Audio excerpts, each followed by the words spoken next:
This video will demonstrate how to log reading time and also how to swap between family members when they're logged in all together so that you can log multiple reading times in one session. So I've logged in under Suzanne Collins again, our original registrant, and here you'll see this button that says Manage, or the word that says Manage, with the drop-down menu.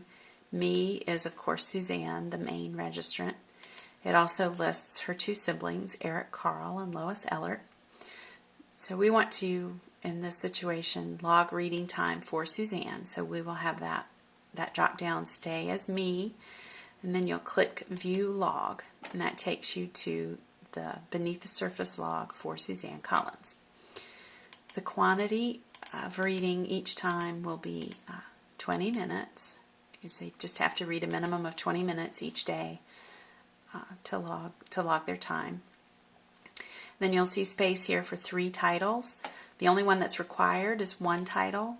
Generally speaking, teens probably are reading books that it takes longer than 20 minutes to read. Not always, but most of the time. So they can put in 1 title of whatever book that they've been reading. Then they can skip the other 2 titles. Those 2 aren't required. But if they've read something short, a comic book or something like that, they could certainly put down that title as well. Whatever they need to do, but only that first title is required. And then it's also required to enter the date of the reading. So in order to prevent kids from having to log in every single day to log their reading, we had to add a date tab so they can actually, log their reading whenever it's convenient for them. If they've got 2 or 3 days saved up, or if it's been a whole week since they've had a chance to log in, they can do that all at once. So to enter the date, you can click on the calendar and make a selection of the specific day that the reading was done. So, for example, I'm making this video on the 13th, but say the child had been reading since the past Wednesday, the 8th. They can enter that date, click Save, and then you'll see that information summarized down here. 20 minutes on May the 8th, and it was logged on May the 13th. Then they can go back and enter more time.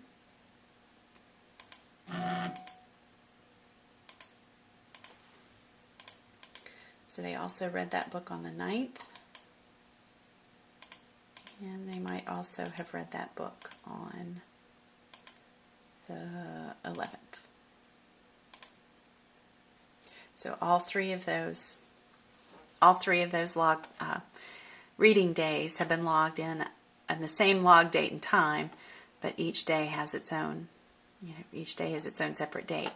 If they try to log more than one set of time for a particular day, so they've already got an entry down here for May the 8th. If they tried to enter another amount of reading for May the 8th, they're going to get an error message. You've already made your maximum allowable entries for the day, so they can only register one day or one date under any given date. So that'll help prevent any mistakes of double logging for a day.